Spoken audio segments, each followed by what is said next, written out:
Congratulations, Mr. Carroll, you have made it to the last decade. So this decade is 2010, and I'll be talking about the murder and missing of Indigenous women.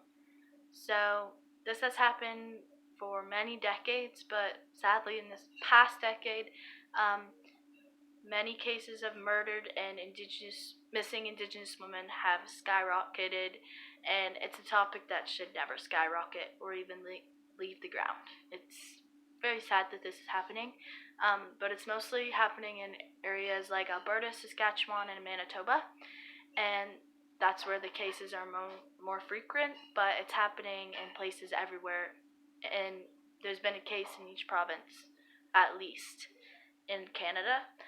Some cases are still haven't been solved, so it's leaving family members with no sense of closure of where their mom, their daughter, their sister, any relative or friend is. The ages of women that have been murdered or missing vary, so it can be younger than 18 or older than 15 or 50.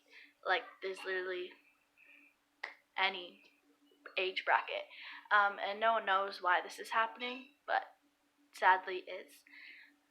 So this is happening everywhere in Canada, and it's raising awareness for these Indigenous women. So there's a Portage Revenue building that has 100 red dresses on each of their windows facing street, and it's kind of a memorial for all these women.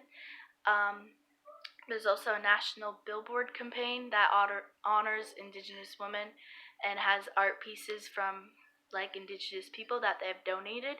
And yeah, this whole situation is kind of leaving people in grief, but it's also raising awareness, these things, of this shocking situation. So yeah, this is a sad situation, but it's something that should be talked about to raise awareness for these women.